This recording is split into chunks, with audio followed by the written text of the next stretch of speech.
All right, so we're going to go ahead and get started. First of all, I'd like to thank everybody for joining us today. We're going to be talking today about how to continue research during a crisis. Obviously, we're going to be talking a lot about the one that we're experiencing right now, which, as much as all of us would like this to end tomorrow, it certainly seems like it's going to be continuing for quite some time. And we really can't wait anymore for things to change. We'll be waiting forever. And so what we really want to talk about today are some tips and some experiences that we've had solving problems of moving research, from the lab, if it can't take place in the lab anymore, to out of the lab.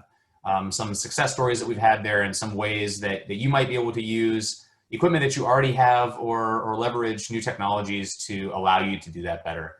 So my name is Eric Morgan. I'm the president and CEO of Mindware Technologies, and you can also see Jay on his video screen, director of training and sales. We're both going to be presenting on a couple topics today as we go through the presentation. As you can see, we're both at home. You may hear some screaming children, or hopefully my dog, who's sleeping right below my desk right now, will not bark during this presentation, but apologize in advance if that happens. I'm sure we're all pretty used to those sorts of things at this point. So a couple real quick kind of usage tips about Zoom, the interface, how you can communicate with us throughout this presentation.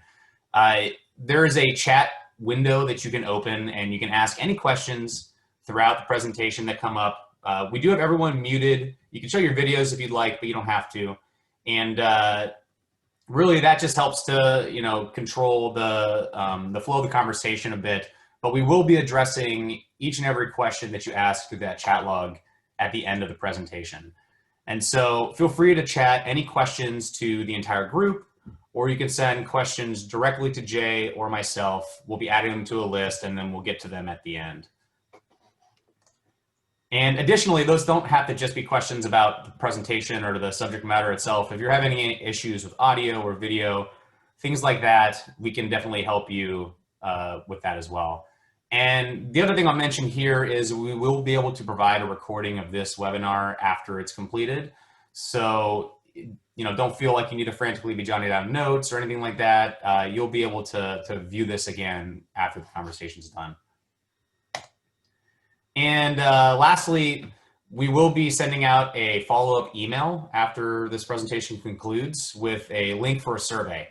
And we do really take that feedback seriously. We like to use it to improve future offerings that we have, whether webinars or anything else. Many people after our last webinar requested this exact topic, which is part of the reason why we're covering it. So we definitely do listen to that feedback, and we highly encourage everybody to speak up and let us know what you think. So with that, we can go ahead and get into talking about how we can continue research during a crisis like the COVID-19 pandemic. And really, obviously the first thing to do is, the first reaction that many of us have to this sort of situation is, okay, I don't know what to do. I just have to stop my research. And that's okay. That's an appropriate reaction to have at first, as you start to assess the situation, as we learn more about what exactly this crisis entails, what the health risks are, and things like that.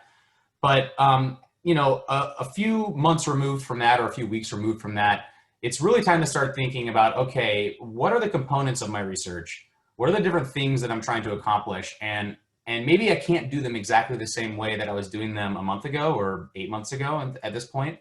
But how can I adapt some of those procedures, some of those research questions that I'm asking, to allow me to still explore those same things under this new framework of society that we're living in? And to help guide this conversation, we've broken down the main components of a research project into some smaller groups, and we're going to tackle each of those and how we could potentially respond to the situation in each of these ways with different tools that we have. So at the top level, just kind of lab management, now that everyone's dispersed around the country, or around the city in some cases, now that we're dealing with equipment that maybe isn't all nice and neat in the lab, how do we manage those processes? How do we do it in a concise and consistent way? And then from there, the main two things that we deal with at Mindware are data collection and data analysis. And within those, there are a few different subsystems that comprise those sides of what we particularly help researchers with. And so we'll be talking about some common components of both data collection and data analysis, and how we can work those into these new protocols. So I'll start with lab management. And obviously, if we're able to conduct in-lab studies, many of us are going to be the most comfortable continuing to do that. And I'm not going to talk too extensively on this because honestly, you've all heard this many times now from many people in terms of how you can conduct safe in-lab studies.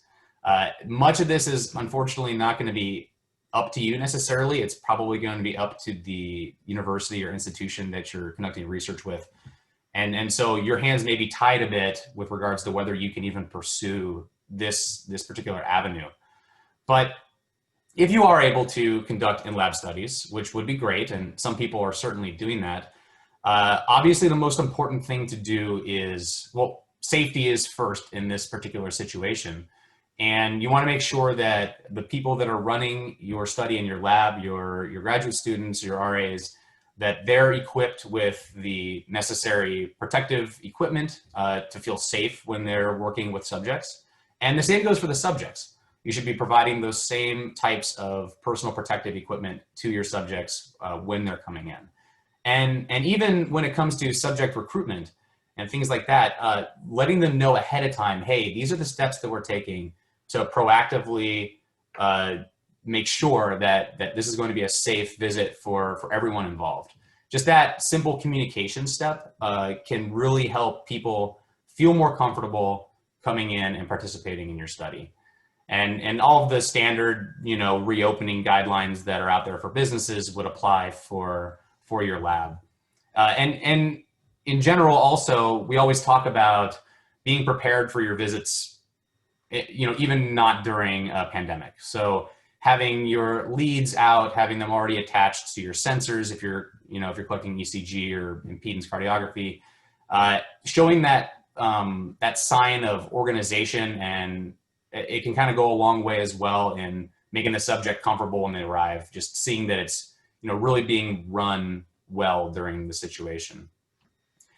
Another thing, though, I think to touch on, and it's on this slide for in-lab studies, but it also pertains to when you're conducting research out in the field, sanitation.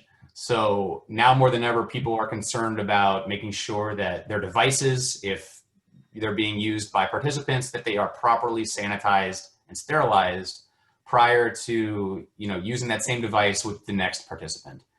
And we do have a few recommendations when it comes to products that you can use that are okay for the devices. One of them is shown here on this slide, the from PDI.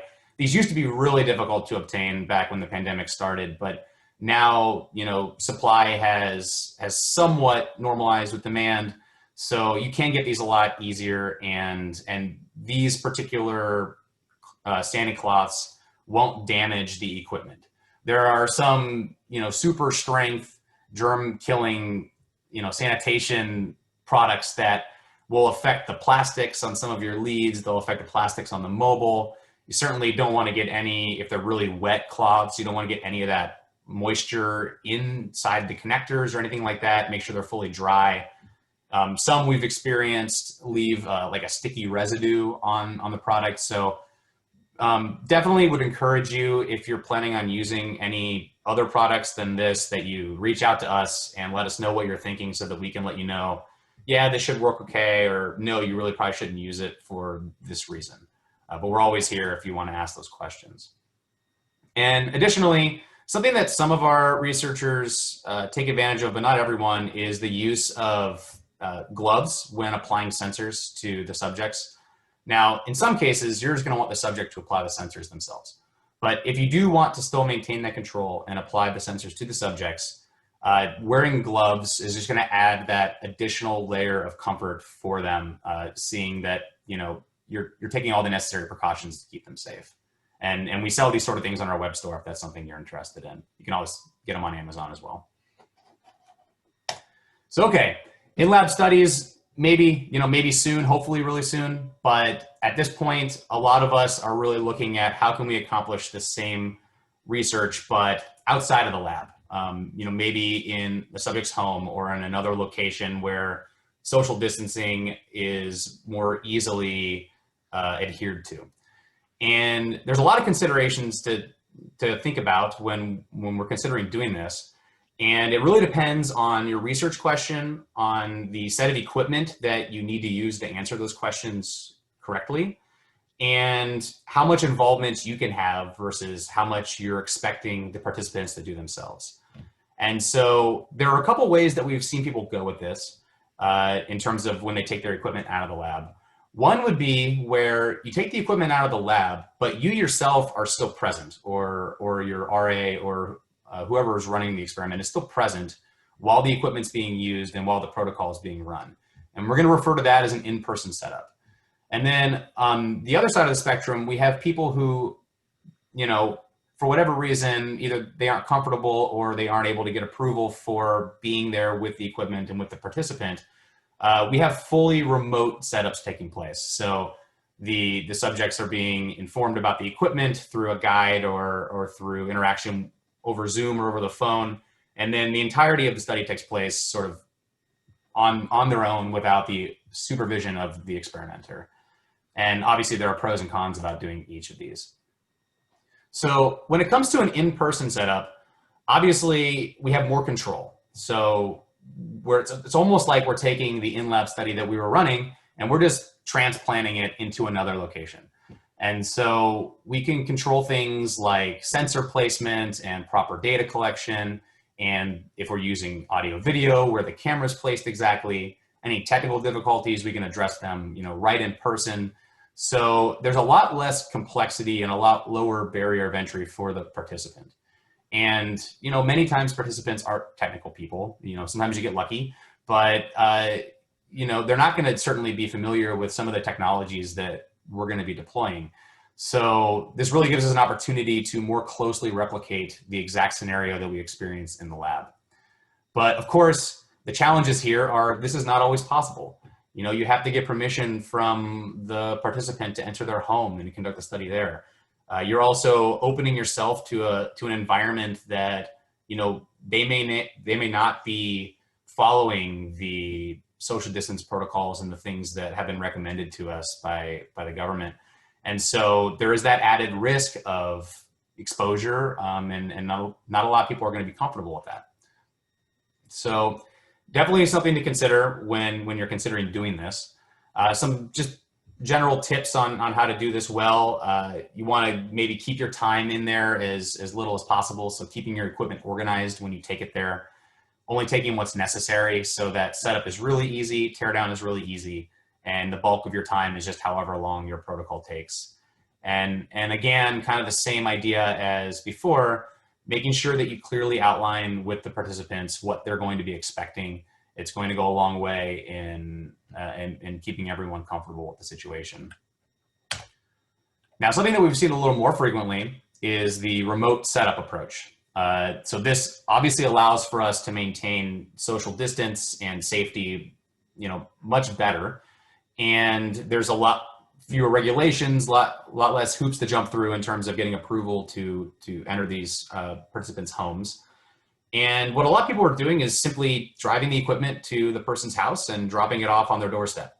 Maybe there's a brief exchange just so that the equipment isn't still sitting on the doorstep when you drive away. It's it's actually in the house and being set up. And when this happens, a lot of times what researchers are doing is they're immediately hopping on the phone with the participant, whether that's a phone call or whether that's over Zoom, preferably over Zoom because you have the visual aid of how to do all these things, and walking them through the equipment setup. And of course, this is simple or complex depending on how much equipment you're taking there and what sort of equipment you're using. And so what we're going to talk about here in a little bit is the various equipment that you could be using and some comparisons on complexity, which can help you to determine whether you even need to have this call or whether the equipment is sort of just self-serve. Once you drop it off, the participant can easily set it up, collect their data, and return it to you when they're finished.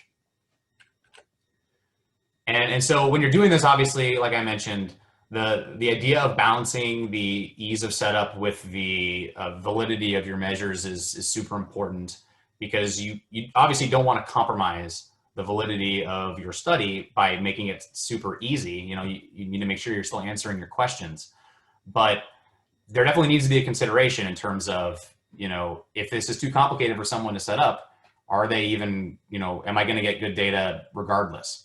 So another big thing to consider is inventory. So if you're dropping this equipment off with someone, you want to make sure that you know everything that's in the box when you drop it off, and you know everything that's in the box when you pick it back up. So having that type of organization is going to be super important here. Okay, so, given that people can either be there with the equipment or not there with the equipment, now it's time to talk about the equipment itself and some of the challenges you may face in using the equipment the same way that you did in the lab. And then also maybe some alternatives that are a bit less complex if you're worried about, if you're not going to be able to be there in person, but and so you're going to be just doing a remote setup, but you're worried about the ability of the participant to put on electrodes. We have a few choices that we can make, and obviously with most choices there are some pros and some cons associated with them. So jumping into data collection specifically, we'll talk about first, and the first little bubble back from that diagram earlier is physiology. So all that Mindware equipment that you're using that collects physiological data, we want to take that out of the lab now and bring it to a participant. And generally, when we're looking at physiology, we're really looking at quantifying the autonomic nervous system. That's what we're going to be using to draw those correlations between psychological states and what we observe on the body. And we break those down into the two branches of the autonomic nervous system, the parasympathetic and the sympathetic branches. Many of you are probably just looking at parasympathetic, RSA, things like that. But looking at both branches is really powerful. The way that they maybe oppose one another, the way that they co-activate, those all can mean different things. And we can achieve much more nuance when it comes to understanding a person's psychological state by looking at both. So I'll talk really briefly about a couple ways that we can measure each of those things. Probably things that you're familiar with, maybe some things that you aren't. So starting with the parasympathetic nervous system, the measure that most of us are using and the measure that we highly recommend as much as possible is the ECG or EKG. It sort of allows us to obtain the gold standard metric of parasympathetic nervous system activity, which is RSA. And the good thing about ECG is that it's actually pretty simple for someone to hook themselves up. We have charts and guides that help people do that. We have videos that help people do that. You could help people do that over Zoom pretty easily, I think. And as we could see in this diagram in the upper right-hand corner here, there's only 3 electrodes. They're all in the front of the body. So, I have a high confidence that most people could hook these up and get good data. But, if there are situations where your population just doesn't seem like they're going to be able to do that, if there's comfort level issues with doing that, any of those things, there are other options. And one of them is the plethysmograph, or PLE is how it's abbreviated. And there's a picture down here in the lower right-hand corner of what that looks like. It's basically something that you can clip on your finger or your ear. You can capture it from a few different places on the body. And as opposed to measuring the electrical activity of the heart, we're actually measuring the pulse at the extremity. And so, there's no wet gel electrodes here. It's really simple. Someone just puts it on their finger. It seems really great. And it is in some situations, but it can also be prone to motion artifact depending on what you're expecting your subject to do during the protocol. And additionally, we're not measuring the heart directly. We're measuring, the effect of the heartbeat at an extremity. And there are many subsystems that occur between those 2 points where other influences could start to creep in. And so some studies have shown high correlations between HRV from PLE and ECG during baseline conditions, and then during more active conditions, they sometimes diverge, and it's kind of difficult to quantify exactly why that's happening. So there are many people doing it. It's probably valid in many situations, but it is something to consider. If you were previously doing ECG, doing PLE, it may not be the first choice that you would make, but it is a choice that you have. And if you have a Mindware mobile, which is usually what's going to be used in the field, we have a transducer interface box that will allow you to collect PLE with the mobile. It's just a little add-on that you would need. So, and then talking about the sympathetic nervous system, we're usually measuring impedance cardiography or skin conductance. Impedance being, again, what we highly recommend and want people to use, because then we're measuring sympathetic and parasympathetic from the same target organ, the heart. That's great, but when we're talking about collecting data, during a pandemic, well, ICG requires 4 additional electrodes, and some of them go on the participant's back, and they're actually supposed to be at a specific distance away from the electrodes on the front. Well, that all of a sudden becomes considerably more complicated when it comes to hooking up the subject, and more likely that you're going to end up with no data or poor data in that situation. So another way that you could get some measure of sympathetic nervous system activation is with EDA, electrodermal activity. And that's a lot more simple. It's just 2 electrodes on the palm, very easy for someone to hook themselves up. And it may be prone to some more motion artifact, but it is probably a lot more reliable to get in these scenarios. Of course, if you have 2 people at the participant's home, maybe you can instruct one of them to help the other, putting them on the back. But that really might be too much. And you can experiment with that. You can try ICG. If it doesn't work, you can jump the skin conductance and collect information like that. And with the Mindware mobile, you have both channels. So even if you're not using them right now, you could just switch to the other one and still collect data. Okay, so those are some of the signals that we might want to collect. The other choice that we have to make from a physiology collection perspective is whether we want to collect data wirelessly or in local mode on a Mindware mobile to an SD card. So with wireless data collection, it's not that hard. You really just need this router with an Ethernet cable to plug into the computer that they're using on site. So a little more equipment setup, but not anything super intense. And some of the bonuses are, if we're running a dyadic study, which we've had people do in a remote capacity, we can still synchronize physiology between 2 participants or more. And so that obviously is great when it comes time to analyze our data. We don't have to align anything. It's all just synchronized. We can synchronize with audio, video, and all the other equipment that's in the lab. But the challenge here is it comes with more potential technical difficulties. So in a lab, when we install a lab or when we assist you to install a lab, we generally have to look at the wireless environment of that space and tweak the router a bit to make it work consistently. And the more you're moving this equipment around to different places, the more you open yourselves up to, that maybe not working as cleanly as it was in the lab. And so you may have to log in and change things. You may have to ask us to do that. And so, depending on how many other systems you're bringing in here and synchronizing with, this may be overkill. You may actually not need this. And so the alternative, of course, is local data collection. So with local data collection, all of your equipment is in a single box, the Mindware mobile case. And you don't need to worry about any sort of wireless environments or network issues, at the subject's home. All you have to do is instruct them on how to plug in the leads, hook up the electrodes, and hit go. And so it really kind of depends on how complicated your research question is and how much equipment is needed to answer those questions in terms of whether you go with, a local mode solution or you chance the complexity of a wireless solution, knowing that it may present some additional challenges. Okay, so with that, I'm going to give the mic over to Jay, and he's going to talk to us about how we can achieve some behavioral monitoring remotely. All right, thank you, Eric. So hello, everyone, and I'm going to go ahead and take you from here until the Q&A section. So just like Eric said, we're going to be talking about behavior to begin with.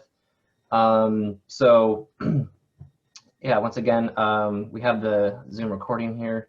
So this is one way in which we can actually use Zoom or something that they're going to have with them to record the behavior. So we'll go through a few different options that we have of sort of additional hardware, whether that be just a simple static camera or sort of this field laboratory platform we have, or a possible different system altogether, such as the Mangold portable lab. So we're going to look at all these different options of additional hardware, but sort of starting with the most simple and easiest thing is to just use, like, let's say the webcam on the laptop. So we can actually use that to capture probably a pretty good facial sort of affective view of their face if we're going to use that for emotional coding later on. And you can also use it just for general behavioral information about their posture, and then interaction between two participants, let's say, if you're doing dyadic interaction. So yeah, just different varying levels, but this is sort of starting from the beginning, and we can actually just use Zoom to record that session. And you'll see as well that we have some stimulus presentation integration. So some of you may be familiar with that in the lab, using something like ePrime or SuperLab. You're presenting some sort of video or image or content survey, something, and they're interacting with it. They're answering the question, you're doing reaction time, something. So those platforms, we can also utilize. But anyways, this would sort of be the sort of simple way to get it done, especially if we don't have that sort of stimulus presentation entity in our experiment. Let's say it's just a dyadic interaction, a dyadic discussion between romantic couple or something. You don't need that. You can just likely get everything we need from just the Zoom recording. So yeah, again, there's going to be some benefits and challenges with all of these. This one here is the benefit is just like I said, it's just a simple, using the laptop likely that you're going to provide with them.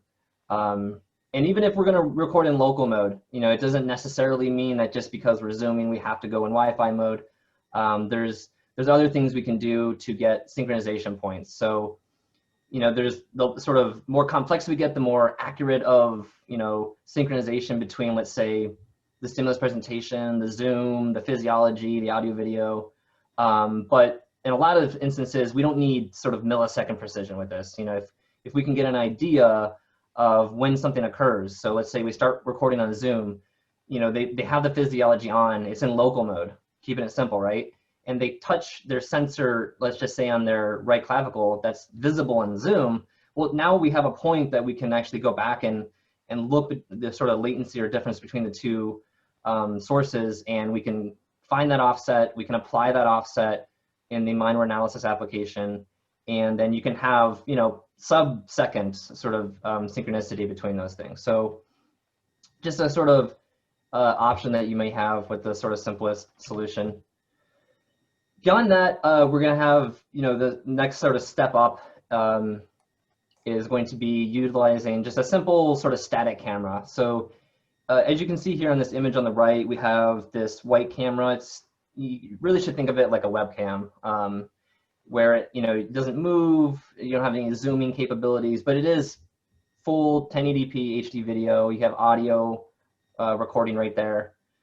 And the benefit of this system over, let's say, the webcam right below that we can see, is that we could do two things at once, right? So they could be, zooming on the actual screen, and then we can also record for, synchronous audio video capture with this camera. So it lets us do those things. But then most importantly, like I said in the end there, the advantage is that we can actually, synchronize this sort of audio video collection automatically. So utilizing what Eric just showed you before, we have our little white router here, we have an Ethernet cable, so just two things so far. And then all they need to do is one additional cable that would either go to the camera or laptop. So we don't even need another router, we can just use another one of these ports on this to actually get there.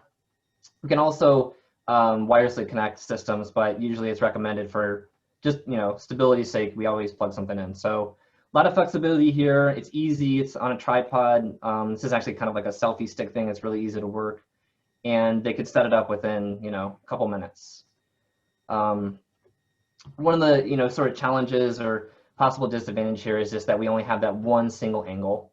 So as many of you that actually have collected data, you'll note people move around, they adjust. And so if we were going to actually utilize this system for, let's say, facial emotional coding, we're going to use this information, it sort of needs to be in a perfect angle so that we can see their eyebrows move, smiling, blinking, all those things are important. So this system may have a little bit of a limitation there in which, they might have to actually readjust this camera during protocol. That's potentially something that we might not want to do. So moving up from there, we do have sort of the next step up. Partner of ours that we use for a lot of things, Mangold International. They are sort of primarily focused around software called Interact. And what that software does is actually lets you sort of atomically code all of those behaviors and interactions into the software. And then it has a lot of automated analyses and advanced analyses. Anyways, they also make excellent audio video software. It's called VideoSync Pro. Mindware uses VideoSync Pro now to synchronize the Physiology with all of the different audio video integrations. The automatic ones. So obviously the Zoom one, that's not going to be part of Mangold, but as far as using that last step with the static camera, or this one, or the future one I'm going to talk about, all of these things utilize Mangold. So another product that is available is their actual portable lab. And so as you can see here, you have it's all in this one case. Everything's neatly organized, and this sort of system will allow you to get really good audio. So if collecting audio is of the utmost importance, then this system is definitely the one for you. It also, comes with the ability to have multiple tripods and cameras. So keeping it, again, moderately simple. There's just a few things that they need to plug in, and everything's, very well, identified here within their setup. So there's not really a lot of work on you to come in here and reinvent the wheel. You can more or less use what they've given you, use the manuals and guides, and probably present this to the participant. They only have to touch like 2 things in this entire box. All of the rest of the stuff is configured for them. So it's a really good option. And then we can use basically the cameras in this system to automatically synchronize with Mindware. This one might be one that, might be better for the instances in which Eric talked about, where you're actually going to collect data and, remotely, but the sort of experimenter is still there. They're maybe waiting outside in the car or, near there, so they can kind of set it up and then take it down if necessary. But also, depending on the population, I think plenty of people could assemble and disassemble this. Like I said, there's only a couple things that we actually need to adjust. The next option that we're going to cover is going to be the Mindware Flip. So it stands for Field Laboratory Integration Platform. It took us a very long time to come up with that. So, but anyways, the Flip, what it does is the idea is that it's a sort of a central hub where we're collecting all of these different sort of sources of information. So, the Mindware Mobile, as you can see here in the picture, it will wirelessly connect with a router. So the router is a little bit invisible, but if you look on the second picture, it's actually right there underneath those Ethernet ports. So there's actually a wireless router inside this system providing networking for the entire solution. It's already connected to the camera that you can see that will extend out of this case. The case is actually waterproof, airtight, fits on the overhead of a plane. Not that anybody's traveling with it probably right now, but something nice to know for the future. And yeah, so it comes up to about 6 feet. So you can certainly get, people standing. This is very helpful for Trier experiments, for example. We can sort of have them while they're seated, speech preparation, mental arithmetic, and then if they're going to actually stand, do a speech, this is also right in front of them as well. So very sort of robust device, and everything's built in. So there's, as you can see, even with the most simplest sort of solution, there's cables. This one is really minimized that. And so at this point, everything's there. They're not plugging in the router and all these different things. It's all sort of in one spot. So with this, they can unbox it, extend the camera in just a few seconds. plug it in, and then just the single Ethernet cable to the laptop. So it's a pretty simple solution. It's, you know, error prone, is not an option, you know, a sort of problem with this solution. You know, because everything's so simple, it only goes into one spot and it's very easy to set up. And so one of the additional advantages to this system over the previous two that I just talked about is that we actually have a pan tilt zoom camera at the top of this. So in there is a traditional camera you might see at a university, but you can actually zoom in and move it around and pan it, moving with the participants in real time. And you'll be able to do that remotely, just utilizing, let's say, Zoom. But the advantage of this is, you know, obviously for those that are interested in that sort of facial emotional coding, we can actually stay zoomed in and focused on them without interrupting them during the protocol. So definitely a great option, and synchronizes great with the mobile, and it sort of takes out some of that complexity. I guess one of the challenges here is just the cost is going to be, you know, certainly the most expensive here, just because of all of the sort of utility and options that we're packing into this one thing. But, you know, if the funding is available, this is certainly going to be the easiest and less prone to error, like I said before.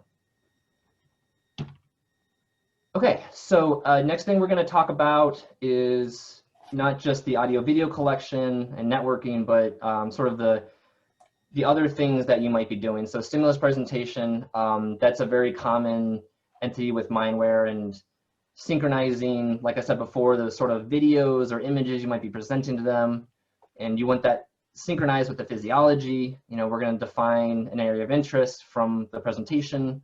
We want to know what their physiology was like exactly when they were presented or receiving that information. So ePrime is the most common software package that does this. Again, there's a lot of other options out there. SuperLab is another one. We do like to, we typically will favor ePrime with the mobile sort of setup or with the flip setup, because it's the only stimulus presentation software available that utilizes UDP. So that's a network sort of event mechanism.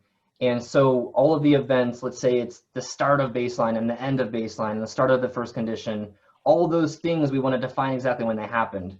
And we can code them into this program and have it automatically send out these pulses. That prevents anyone from, you know, pressing a keystroke on the keyboard, or, oh, hey, can you make sure that when this starts you do that? All of that's removed by implementing this sort of ePrime or SuperLab. And again, we can, with the sort of new setups here, ePrime has released ePrime Go, SuperLab has an equivalent SuperLab Remote, and in both of these instances, we can actually deploy these applications directly onto the participant computer. It doesn't require all of the sort of complex setup that ePrime requires, if some of you are familiar with that. And so you're not going to have all those technical issues, and you can just run your script and present it to them. So if you haven't heard about ePrime Go, SuperLab Remote, and you're using the in-lab version of that, you probably want to look into that regardless. But just so everyone's aware, you know, sort of the ePrime Go might be the best with what we've been talking about today, just because it has the UDP events.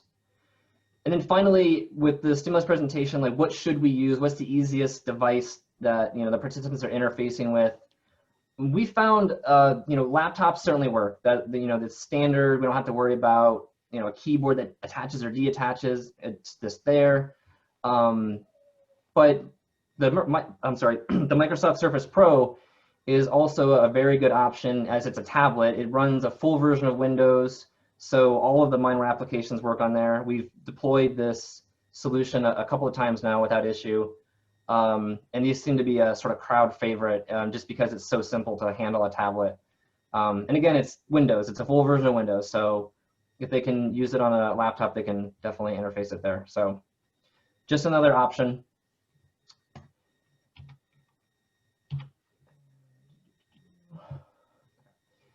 And last thing here, or with this sort of interaction section, obviously, you know, we can use Zoom to control, as you all might be aware. So I'm actually controlling Eric's computer right now. And so you can see here, I can easily move around, control just PowerPoint. But but you could see that you could control biolab, you could control the actual presentation and what they're receiving.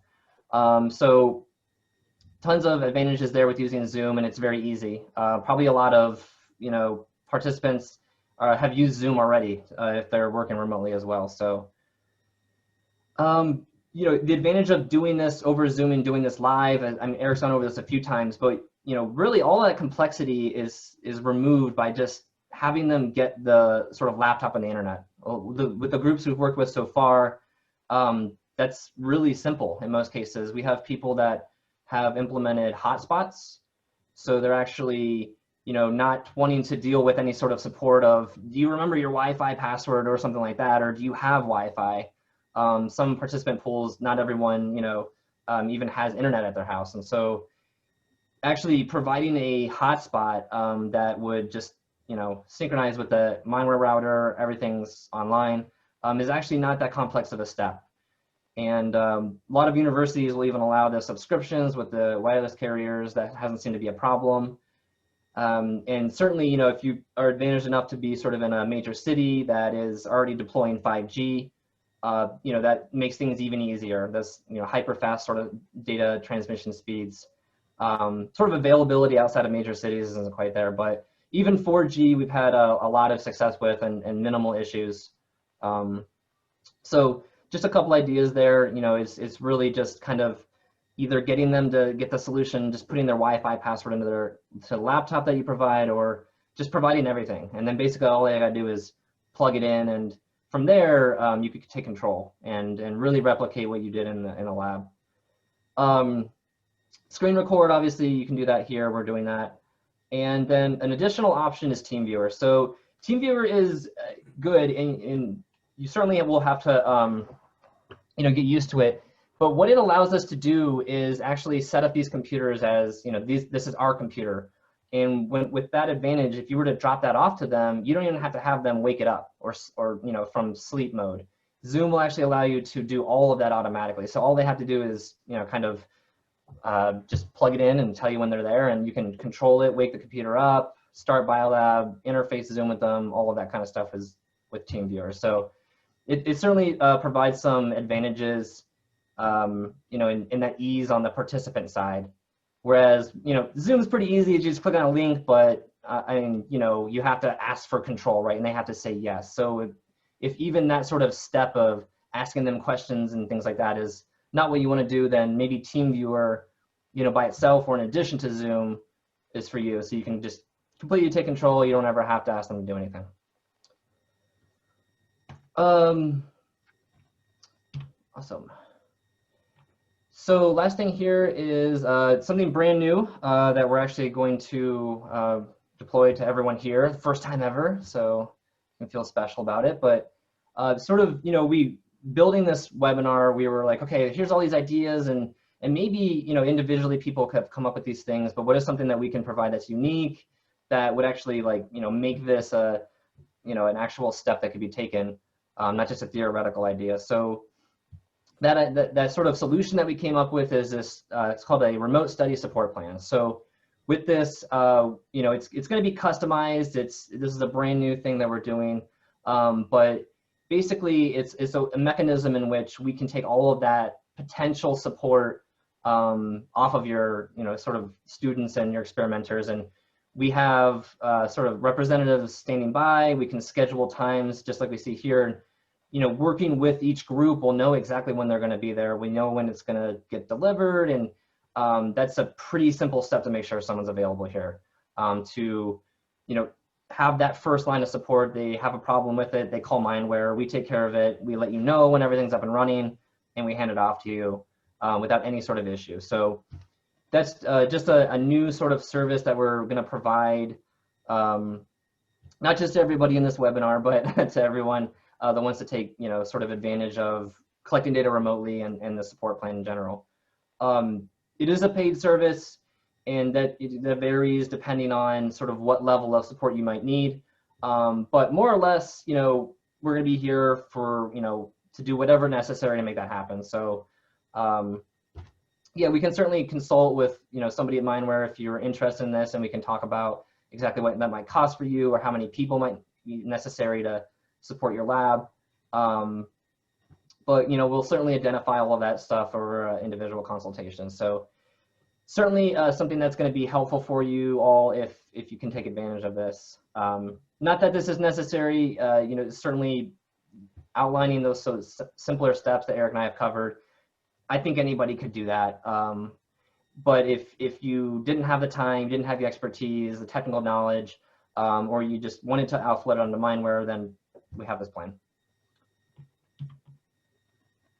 So data organization, as Eric talked about before, organizing things, keeping it all sort of perfect is actually very important in these instances, just to reduce the frustration of the participants. For example, having a nice printed guide, let's say from the lab, that's here's exactly what you do in the order you do it in, and a pictogram of exactly the equipment that's in the box you give them or whatever that is, that can really help them sort of move things right along with little stress. Obviously we're studying that in a certain sense, so we don't want to induce any if we don't have to. So keeping the data organized can certainly help with all of this.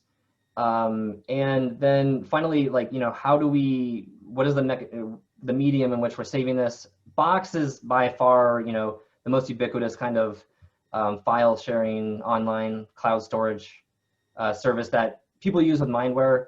Most universities use Box as well, but Dropbox, Google Drive, all of those will work. And you can see here, Dropbox allow for version controls. So you can see, did they edit on this day or that day? That's automatic. So all of these different platforms have advantages. And then just as far as accessing the analysis and everything and the data while you're remote, another option to sort of access that information remotely is to set up a virtual private network, a VPN. And so what that'll actually let you do is get in there and access that computer without having to access some independent cloud stores. And finally, some of you may be aware of this, but basically we have a few new options for our software and analysis in general. So accessing it before, it was always on a USB key. You had to have it plugged into the computer. You have to be there. If you want to share with someone, you have to give them the key. Other options we've come up with during the pandemic were virtual licenses. So no longer do we need this USB key plugged in. We can actually just use unique information from the computer. We get a code, and then it just works for any user on that computer. And so you don't have to worry about losing anything, and yeah, it just sort of works. For those of you that have the USB stick and you want to, let's say, disable it and get remote licenses right now for your students on their personal computers, or you just permanently want to get rid of the USB key and just put it on a lab computer, we can make that switch for you. And completely free, just let us know. And yeah, you can see this will be a little bit easier sort of with the remote connections, but having that remote license, having that virtual license can make that easier. Doesn't have to necessarily tie into what we're talking about today. So even if you just were like, oh, I have that USB key, it's stuck at the lab, I want to have that on my personal computer, just let us know. Okay, so I think this is the last thing I'm going to talk about, but I can keep going. So the Mindware data analysis service, this is also a brand new thing. It's not as new as the sort of support plan that we're talking about and enrolling today, but we've had this for a couple months now, and we've actually had a few groups take advantage of it. There's a lot of interest in this, but what it is we actually take all of that analysis off of your plate. So you can see how this can fit into sort of this new design as well, that we're just having the hardware dropped off at their house, they're collecting it, they get the data, it gets back to the lab, you upload it to Mindware, we analyze it for you, we send you back the results. So this could fit into this sort of remote data collection, but this is also something that you could use for in-lab studies certainly in the future as well. It sort of takes out that complex step of training students, making sure everything is right, running intra-class correlation coefficients, all those things that you have to do, and then just the time alone that you spend with them, training them, and then they leave. They abandon you all of a sudden and get their own PhD selfishly. So you have that sort of problem. So this takes that off the plate. You can basically send the data to us. We meet with you multiple times to understand your study, exactly how you want the data edited. We can do event editing, all the sort of levels of complexity for you. So yeah, you're free to reach out to one of the salespeople. And if you want to hear about this, we also have a specific sort of link set up just to talk about data analysis service. So it's a brand new thing we're really excited about. If anybody's interested, certainly let us know. Okay, so I think, Eric, it is time for Q&A. Yeah. We have a few minutes here taken up, but we can get started. Yeah, and we, if you don't have to go, we can hang around for a few extra minutes and get through questions. I know we talked for a bit longer than we had planned. So first question that came up, and Jay, I'll let you take a stab at this. What's your recommendation for remote setup with children 4 to 11 years old? They're collecting ECG and EDA while watching some video clips. 4 to 11. I have a 4-year-old, so I can help you with that. I figured you'd be a good person to ask. So there's actually been a lot of really ingenious solutions that researchers have come up with to sort of just make that age population comfortable with having sensors on them. The second that you see that and the wires are coming out of it, that's going to scare a lot of them, and they're like, what's going on here? So one of the ideas, people have actually, put the leads inside of different, sort of costumes, if you will. So one of the most popular ones is a little octopus suit that's been created. And so you imagine every little tentacle has a little lead wire inside of like a little felt cloth. And then the sort of octopus is giving them a hug, for instance, when you put on the sensors. Simple little things like that have really helped sort of that population with getting the sensors on them in general. So that's one approach to take with that. Another thing is just, sort of having that confidence when you put the sensors on them, or if the parent's going to do it remotely or something like that. Sort of a little bit of a shaky hand, and I'm not sure what I'm doing here. They're going to pick up on that immediately, and that'll certainly, induce stress and give you a reaction that you're not looking for. So yeah, if they're watching a video clip, the other suggestion, I guess, would be to make sure the video is interesting to them so that they attend to it now. But sort of utilizing those other things is a good idea to kind of keep their attention off of those. And then, putting the sensors on them way before baseline is another good approach. Skin conductance is always a good idea because, the sort of electrolytes will seep into the pores, and that's what we want. But even just the ECG sensors, having that on them, like as soon as the stuff shows up, putting their clothes back over top, and then, if you can have 10 minutes in between or more, they'll habituate to the feeling of the sensors by the time you actually start that baseline. And so when you go to actually get into that section, it's not this brand new thing. It's all exciting, and they're touching it and they're ripping off sensors. They've had it on them for a while. Maybe they saw the mobile device a couple hours ago. It's not that cool anymore. That kind of stuff can help. Yeah, and even with them being at home as opposed to in your lab space, it's going to add additional comfort for them. They're in an environment that they know, and so it might even be easier to get compliance with kids that age from their house as opposed to in a lab. Yeah, absolutely. Yeah, just keep them away from the video games. Okay, next question that came in, does the laptop used with the system need to have any specific specifications, or will any laptop do? So for that, I'm going to show you all this knowledge base article on our support site, which basically details the recommended computer specifications for our systems. It hasn't changed in a while because computers keep getting better, and nowadays it's really pretty simple to find a computer that meets at least these specs. So scrolling down here, we can see a recommended laptop configuration, some of the basic things that you would see when you purchase a computer. And sort of the main things I would mention here would be having sufficient memory, having networking available, especially if you're doing that wireless data collection model. We want to avoid as many wireless connections as possible because each one of those creates an opportunity for some type of disconnection to take place. So as long as it has an Ethernet port, which nowadays are actually getting a little harder to find on laptops, as long as we have an Ethernet port, we can plug a wire between that and the wireless router, and we're going to have a lot more reliability in our data collection just by doing that. But, if you just go to our knowledge base and search for computer specifications, you'll be able to find this article and know everything you need to know. Our next question, how can you handle behavior changes that come from being at home versus being in a lab? Yeah, I think I might have covered this a little bit jokingly Yeah. and then also in some solutions just a second ago. But the biggest thing is just, controlling for as much as possible. So, if we can ensure that there's not sounds outside, anything that's going to distract them, all of that stuff is going to be helpful. But just controlling for as much as possible, will certainly help guide those behavioral changes, and the consistency, right, is going to be very important. So. Sure. Okay, so another question, how long do electrodes last? I'm afraid to purchase many if the pandemic gets worse and I'm forced to pause data collection. So electrodes, typically when you receive them first from Mindware, they have anywhere from a year to a year and a half expiration date on the bag that is sealed, unopened.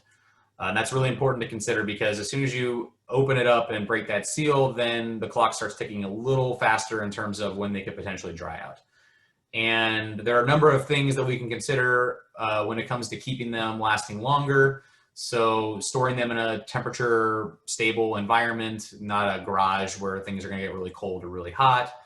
And keeping them out of direct sunlight, keeping them in an airtight container, all of those things go a long way to making electrodes last longer.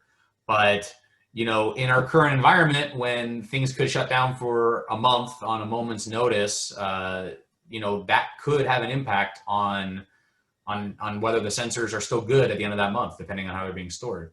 And so something that we've done for some customers and we're willing to do again is to delay the shipment of electrodes kind of based on need.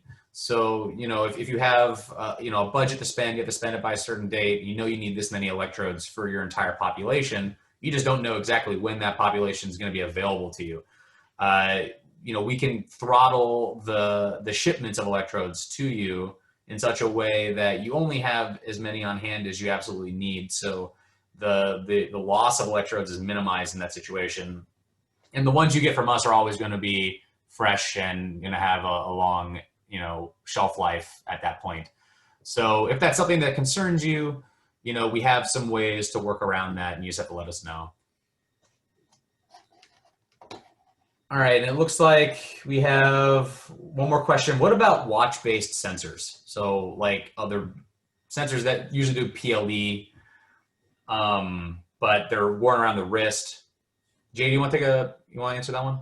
Yeah, sure. So with the watches, one of the more common things that we hear about is, can we just slap a watch on them instead of, the Mindware Mobile? Instead of ECG, is plasmography a, sort of stand-in for it?